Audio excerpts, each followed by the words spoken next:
मंगत लाल अपनी पत्नी शर्मीली और बेटी रूबी के साथ उदयपुर नगर में रहता था।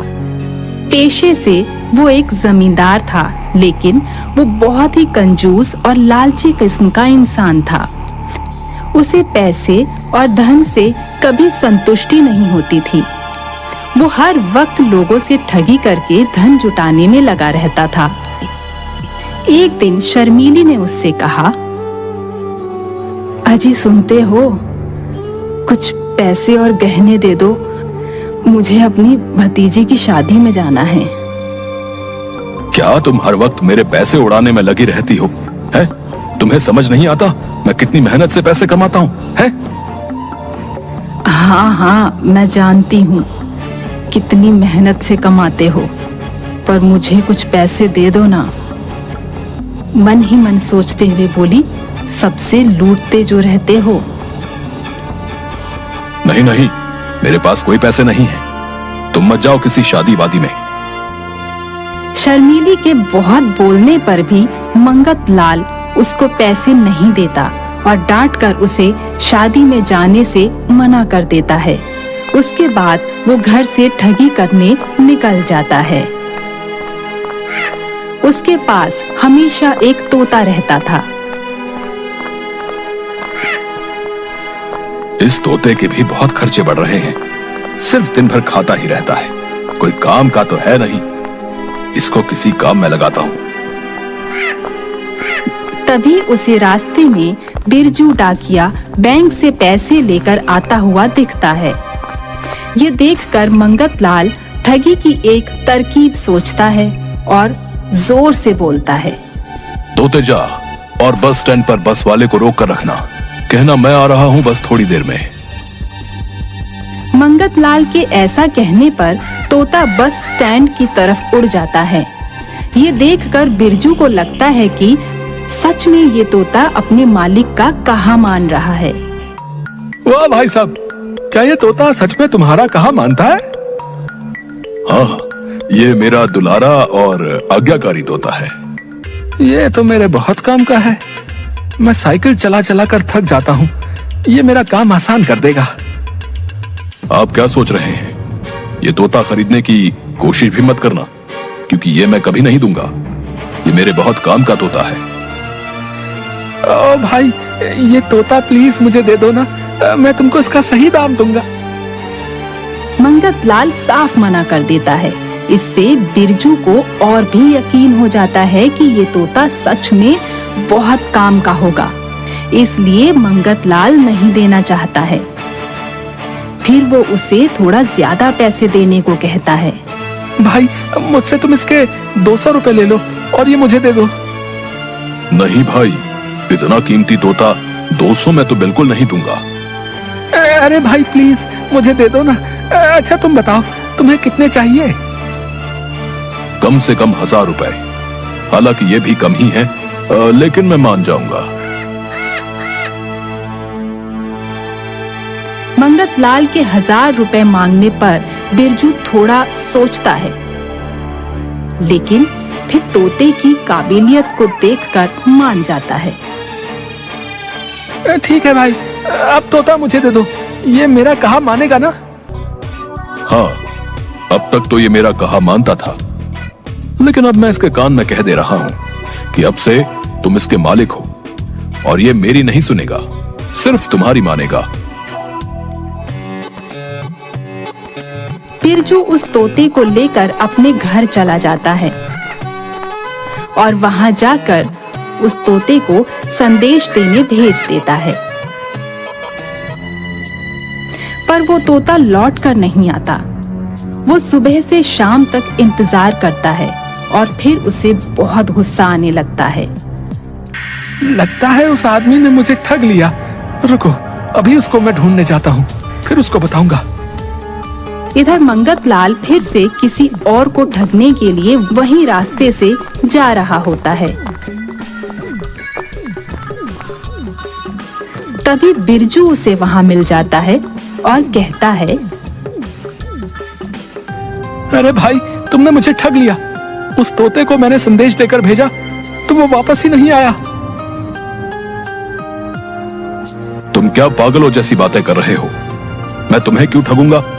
मैंने तो तुम्हें अपना दुलारा तोता दे दिया। तो फिर वो वापस क्यों नहीं आया? तुमने उस तोते को जहां संदेश पहुंचाने भेजा था, वो जगह पहले उसे दिखाई थी?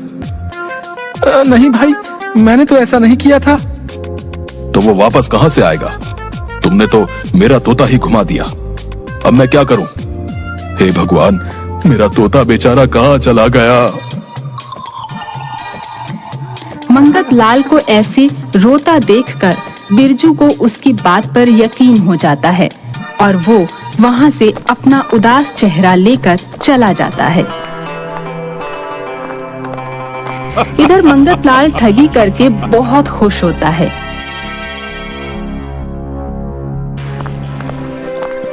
अगले दिन हरिया नाम का एक लड़का नौकरी की तलाश में भटक रहा होता है और तभी मंगत लाल भी साधु का रूप बनाए वहां से गुजर रहा होता है।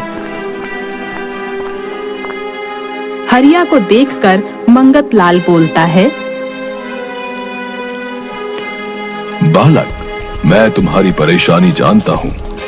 तुम अपनी नौकरी को लेकर परेशान हो ना?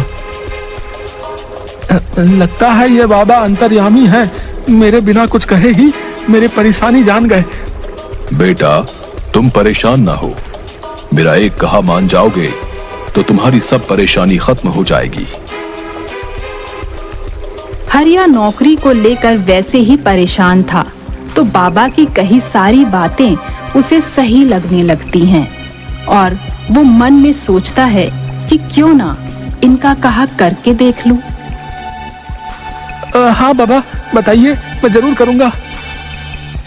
बेटा, तुम अगर 500 रुपए अपनी नौकरी के नाम पर मुझ जैसे भिक्षुक को दान करोगे तो तुम्हारी नौकरी 10 दिनों में लग जाएगी।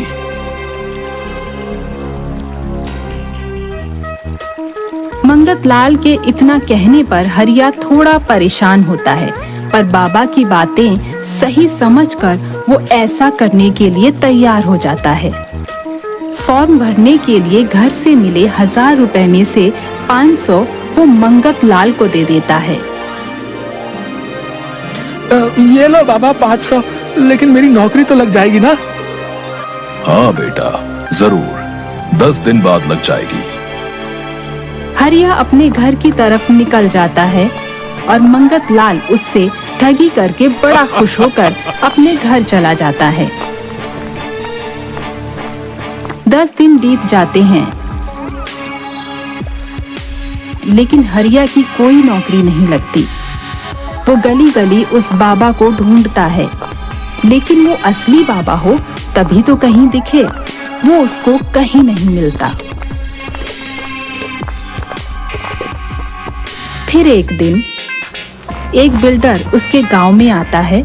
वो सभी लोगों को अपना ऑफर बताता है। आप लोगों के लिए सुनहरा ऑफर है। आप लोग मुझे 1 लाख रुपए देंगे तो मैं बस 6 महीनों में 1 लाख पर 10,000 इंटरेस्ट दूंगा। क्या तुम सच में इतना बड़ा ऑफर दे रहे हो? कहीं तुम धोखा तो नहीं दोगे? नहीं साहब, मैं धोखा नहीं दूंगा। आप मेरा चेक ले सकते हैं, मैं साइन करके दूंगा। बिल्डर के ऐसा कहने पर मंगत लाल को बड़ा लालच आ जाता है। मैं कुछ पैसे देकर देखता हूँ।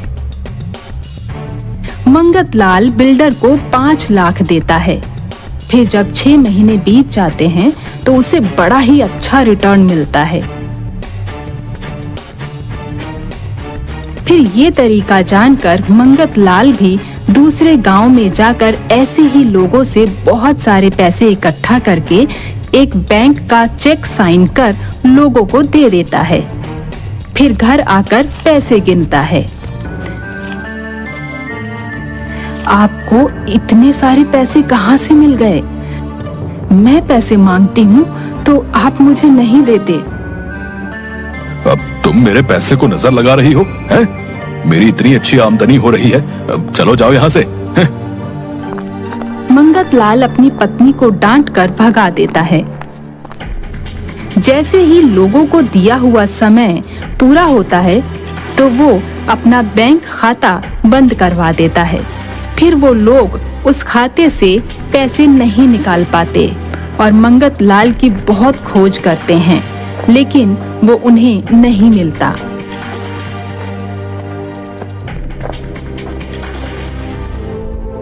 इधर मंगत लाल, मैं बहुत ही अमीर बन गया हूँ। इतने सारे पैसे कमाकर मजा आ गया। कुछ ही दिन बीतते हैं और दूसरे गांव में वही बिल्डर जाता है तो सभी गांव वाले उसे पकड़ के मारने लगते हैं और उसे ये सारी बात बताते हैं। मैंने तो ऐसा नहीं किया ना। मैं तो सच में आप लोगों को पैसे देने की बात कर रहा हूँ। लेकिन गांव वालों को उस पर विश्वास नहीं होता और बिल्डर समझ जाता है कि उसके इस तरीके का कोई गलत फायदा उठाकर लोगों को लूट रहा है। मैं उसी गांव जाता हूँ जहाँ पहले ये स्कीम चलाई थी और उस व्यक्ति को ढूंढकर उसे चूना लगाता हूँ। बिल्डर उदयपुर गांव में आता है। पैसों से माला माल हुआ मंगत लाल लोन देने के पोस्टर लिए रास्ते से जा रहा होता है। ये देखकर, अच्छा, ये वही व्यक्ति है जिसने हमारी स्कीम का गलत फायदा उठाया।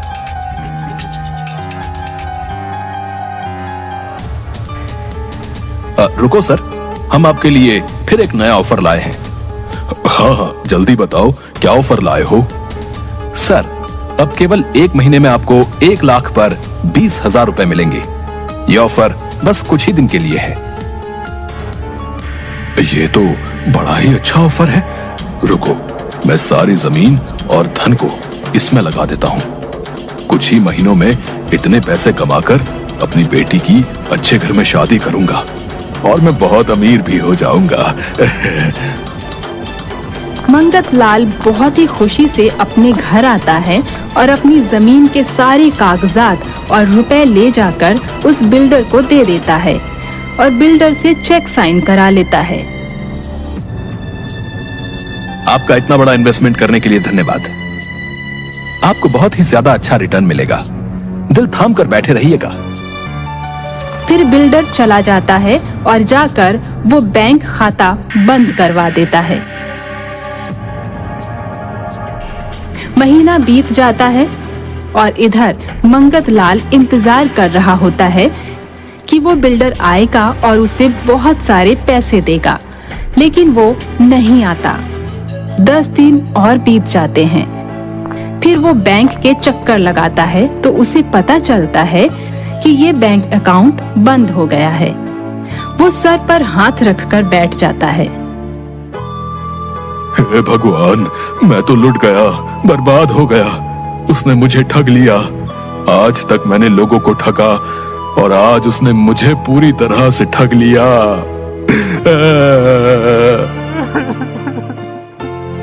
मंगत लाल रोते रोते घर आता है। उसकी बेटी और पत्नी शर्मीली उसका उदास चेहरा देखकर पूछती हैं, तो वो सारी कहानी बताता है।